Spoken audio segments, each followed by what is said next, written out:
ஓம் சக்தி. மங்கள பிரத்யங்கரா தேவி சக்தி பாரதி அம்மா உங்களிடையே பேசுகின்றேன். அம்மாவுடைய அருள்வாக்கு. இந்த அருள்வாக்கு பார்த்தீங்கன்னா,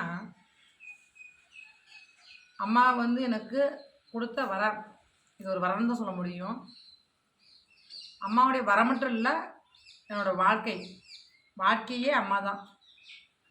அப்படியே அந்த பூஜைகள், அருள்வாக்கு, இந்த ஆலய திருப்பணி எல்லாமே அம்மாவுக்கு சிறந்த முறையில் ஒவ்வொரு ஆண்டும் முன்னேற்றங்கள் அம்மாவுக்கு நான் செஞ்சுட்டு தான் இருக்கிறேன்.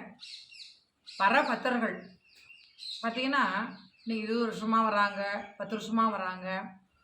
அந்த வர பக்தர்கள் நம்பிக்கையோட அம்மா வந்து வழிபட்டவங்க எல்லாருமே நீங்கள் நல்லா இருக்கிறாங்க. அதேமாதிரி இங்கே வந்தவங்களும் சென்றவங்களும் நல்லா தான் இருக்கிறாங்க. ஏன்னா அம்மா வந்து என்றைக்குமே குழந்தைங்க எந்த ஒரு தப்பு பண்ணாலும் அதை திருத்தி பார்க்கணும், நல்வழிப்படுத்தணும்னு தான் நினைப்ப ஒழிய எந்த ஒரு தெய்வமும் அழிக்க நினைக்காது. அது மட்டும் இல்லை, இந்த அம்மாவுடைய ஆலயம் பார்த்திங்கன்னா வந்தவங்களுக்கெல்லாம் அது ஒரு தாய் வீடு.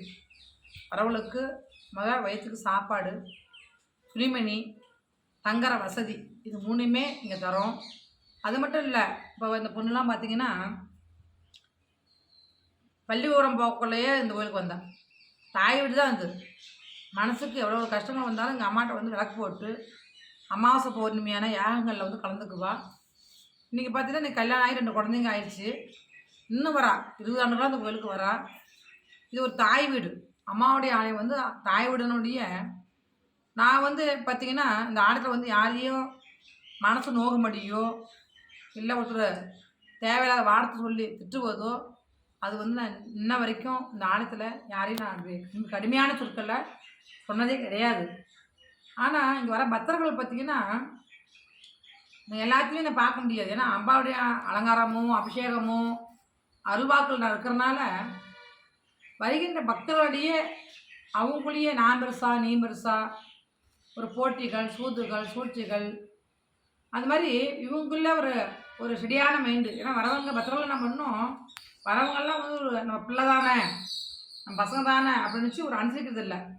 தான் பிள்ளைங்க ஒன்று, அடுத்தவங்கன்னா ஒன்றுன்னு சொல்லி ஒரு ஆழத்தில் வந்து தவறான முறையில் ஒருத்தர் பேசுவதோ, கடுமையான பேச்சுக்களை சொல்வதோ, ஒருத்தர் கேளிக்கையாக பேசுவதோ கூட எனக்கு பிடிக்காது.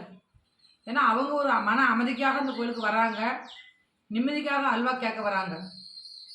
அவங்கவுங்க வீட்டில் இருக்கிற பிரச்சனையும் ஏராளம் இருக்குது. அடுத்தவங்கள்ட்ட பற்றி பேசுறதுக்கு என்னவே ஒன்றுமே கிடையாது. நம்ம வீட்டுக்கு இருக்கிற பிரச்சனையை தீர்ப்பதுக்கே நேரம் பத்தல, காலங்கள் பத்தல. ஆனால் ஆலயமாக இருக்கட்டும், இல்லை எங்கே இருந்தாலும் பாருங்கள், ஒரு ஆலயத்தில் இருக்கட்டும், கெடுக்கிறதுக்கு 2 பேர் வருவாங்க. 4 பேர் நல்லது இருந்தால் 2 வந்து கெடுக்கிறதுக்கு வருவாங்க. சூதுகள், சூழ்ச்சிகள், இந்த குறை சொல்கிறது, இப்படி தான் வர்றாங்க. ஆனால் அதிலிருந்தும் பார்த்திங்கன்னா மக்களிடையே பக்தர்களிடையே வந்து அம்மா வந்து யார் நல்ல உள்ளங்கள் சூது சூழ்ச்சி இல்லாமல் நம்ம நம்பிக்கையோடு வரவங்களுக்கு வந்து அம்மா கொடுத்து தான் இருக்கிறாங்க, செஞ்சுட்டு தான் இருக்கிறாங்க. ஆட்டு பந்தம் இல்லாமல் ஓடி போய் இங்கே போகலாமா, அங்கே போகலாமா, அங்கே போகலான்னு மனசு ஒரு நிலை இல்லாமல் மக்கள்கள் அலையிறாங்க. அந்த கோயிலுக்கு போனால் நம்ம செல்வாக்காயிருவோமா, இந்த கோயிலுக்கு போனால் நம்ம செல்வாக்காயிருவோமா, அங்கே ஜாதகம் பண்ணால் நம்ம வாழ்க்கையில் பெரிய ஆளாயிருவோமான்னு சொல்லி புலம்பி தன் உடம்பில் இருக்கிற தன்னுக்குள்ளே இருக்கிற இறைவனையே வந்து நேசிக்க மாட்டேங்கிறாங்க. பல பக்கம் வர சொல்லுவோம், இறைவன் எங்கே இருக்கானா இங்கே தான் இருக்கிறான், எங்கேயும் போகல. ஆனால் நம்ம எங்கேயும் தேடிட்டு போகிறோம், சாமி அங்கே இருக்குமா இங்கே இருக்குமா நம்ம தேடிட்டு போகிறோம் இல்லையா.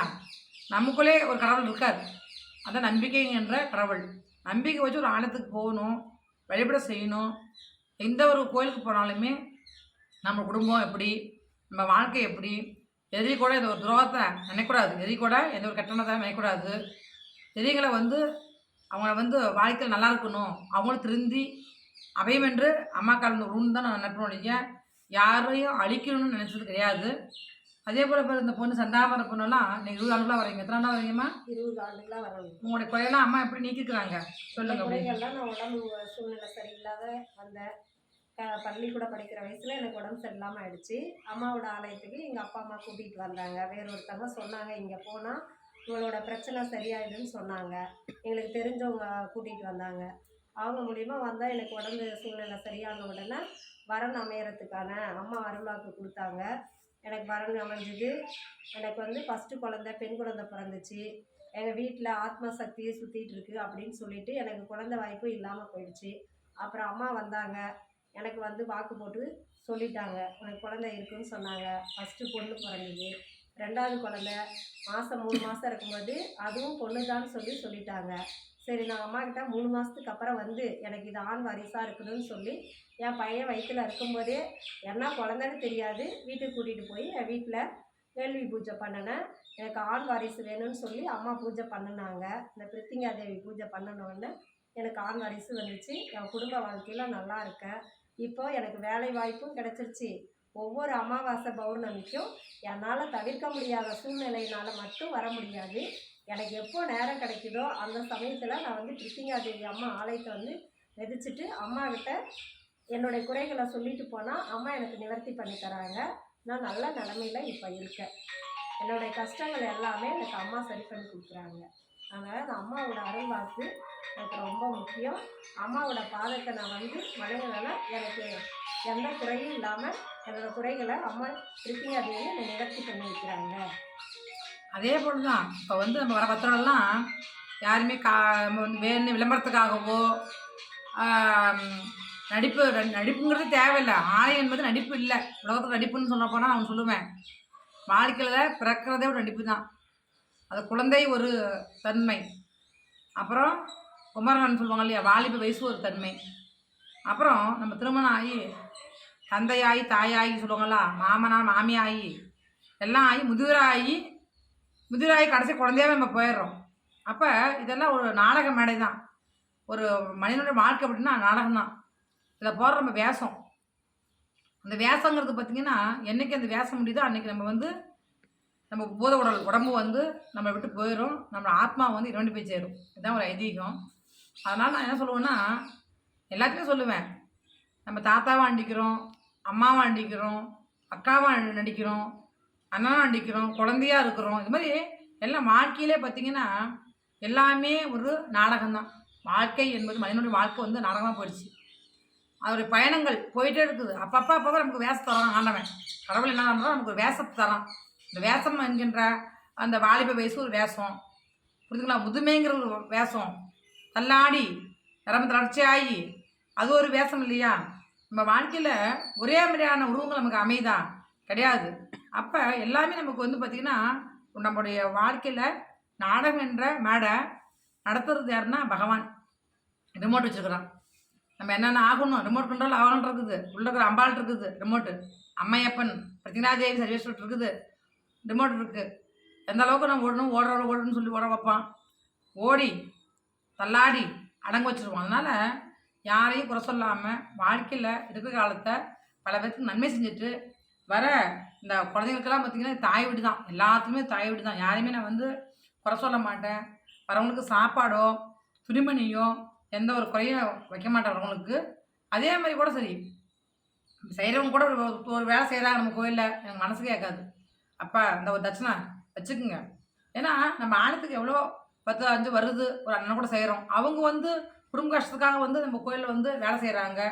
அப்படி வந்து சாப்பாட்டுக்கு மட்டும் போதுமா அப்படின்னு பார்த்தா அவங்களுக்கு குழந்தைங்க அவங்க வீட்டில் எல்லாம் இருப்பாங்க இல்லையா, அவங்களுக்கு ஏதாவது ஒன்று வாங்கிட்டு போகணும்னு சொல்லிட்டு நான் என்ன பண்ணுவேன், ஒரு தட்சணையை கொடுப்பேன். அதனால் என்றைக்குமே வந்து ஒரு ஆலயங்கிறது வந்து தாய் வீடு. அந்த தாய் வீட்டில் வந்து அரணிப்பு தான் இருக்கும் மொழிய, இங்கே போட்டி பொறாமைகள் சூழ்ச்சிகள்லாம் இருக்கக்கூடாது. ஒற்றுமை மட்டும்தான் இருக்கும். ஜாதி பேதம் இல்லாமல் ஒரு ஒன்று கூடுவது வந்து ஆலயம் மட்டும்தான். அதனால் அந்த பார்க்குற வீடியோ பார்க்குறவங்க இருக்கட்டும், இங்கே வரைகின்ற பத்திரங்களுக்கும் சொல்ல வேண்டிய விஷயம் என்னென்னா, மனுஷனுடைய வாழ்க்கையில் தானும் சந்தோஷமாக இருக்கணும், அடுத்தவங்க சந்தோஷமாக வச்சுக்கணும். வந்து அடுத்தவங்களுடைய மனசு நோகும்படி யாரும் பேசாதீங்க. அதே நீங்கள் செய்கிற பெரிய கொலைன்னு சொல்லுவேன். கொலைலாம் பண்ண அவசியம் இல்லை, பேசுகிற வார்த்தையே கொலை தான். ஒரு மனிதன் செத்து பழக்கிறான்னு சொல்லுவாங்க இல்லையா, ஒரு தடவை குத்தி கொண்டா அவன் செத்துருவான். ஆனால் தினம் பேசினா அது மிகப்பெரிய கொலை. அடுத்தவங்க நோகும்படி பேசாதீங்க, பிறரை கேவலமாக கேளிக்கை செய்யாதீர்கள். அதனால் ஆன்மீகம் என்பது அமைதி, ஆன்மீகம் என்பது நேர்மை, ஆன்மீகம் என்பது நல்ல வார்த்தையை நம்ம யூஸ் பண்ணணும், நல்ல வார்த்தையை சொல்லணும், நல்ல வழிகாட்டியாக அல்வாக்கு சொல்கிறவங்க எங்கே இருந்தாலும் சரி, யாரும் சரி நல்ல அருள்வாக்கு சொல்லி நல்ல பயணம் தொடங்குங்க. பொய் சொல்லி ஆன்மீகம் என்ற பேரில் நம்ம பொய் சொல்கிறதுனால பல பேர்த்தோட வாழ்க்கை வீணாக போயிடுது. அந்த வழி பாதைகள் வீணாக போயிடுறாங்க. ரெண்டாவது விஷயம் என்ன சொல்லணும்னு பார்த்தீங்கன்னா, அந்த அருள்வாக்குக்கே ஆண்டவனுக்கே ஒரு கரும்புலி ஆயிடுது. பகவான் என்ன பண்ணுறான், எல்லா மக்களையும் படைக்கிறான். ஆனால் எண்ணங்கள் எப்படி வருது, அவங்கவுங்க இருக்கிற இடத்த பொறுத்து இருக்குது, வாழ்கிற முறையை பொறுத்து இருக்குது. அந்த வாழ்கிற முறை பார்த்திங்கன்னா, நல்ல சிந்தனையாக நினச்சி நம்ம வாழ்க்கையில் மேல் நோக்கி போகணுன்னு நினச்சா நல்ல சிந்தனையாக இருக்கும். பிறரை அழிக்கணும், பிறரை பேசணும் அப்படின்னு நினைக்கிறவங்கள வந்து சில பேர்த்த மாற்ற முடியக்கூடிய அந்த சூழ்நிலையை அந்த அம்மா கொடுக்கணும்னு சொல்லி தான் நான் ஒரு பத்திரடியும் நான் சொல்லுவேன். அம்மாவுடைய அருள்வாக்கில் அதை சொல்லுவேன். அந்த மாற்றக்கூடிய செயலை வந்து கெட்ட எண்ணத்தை போகக்கூடிய எண்ணத்தை நரகாசுரன் நரகாசுரன் இருக்கிறான். ஒரு சூரன் அழிஞ்சு போயிட்டு தீபாவளியை கொண்டாடணும். ஆனால் பல நரகாசூரிங்க இருக்கிறாங்க, பொம்பளையும் இருக்கிறாங்க, ஆமையும் இருக்கிறாங்க. அது வந்து எதுக்காக அவதாரம் எடுத்து பிறரை ஏவனை செய்யணும், மாதிரி செய்யணும், ஒரு குடும்பம் கெடணும் அப்படின்னு சொல்லியே சில பேர் வந்து இருக்கிறாங்க. அவங்களுக்கெல்லாம் தண்டனை தருவது யாருன்னா உள்றக்க பிரத்திங்கரா தேவி. இந்த கலியுகத்தில் பிரத்திங்கரா தேவி வழிபாடு உங்களுக்கு ரொம்ப முக்கியம். பார்க்குற வீடியோ பார்க்குறவங்க கட்டாயம் நீங்கள் வந்து ஃபோன் பண்ணுங்கள். நான் செல்லிலே வந்து அருள்வாக்கு சொல்லிட்டு இருக்கிறேன். அந்த அருள்வாக்கு வந்து நல்ல முறையில் உங்களுக்கு நான் சொல்லுவேன். நல்ல பாதையை கட்டணும்னு சொல்லி அம்மா வந்து உங்களுக்கு வந்து இந்த பார்த்த வீடியோ பார்க்குறவங்களுக்கு நன்றி தெரிவிச்சுக்கிறேன். அதே மாதிரி இந்த ஆலயத்துக்கு கட்டாயம் வரணும். ஓம் சக்தி.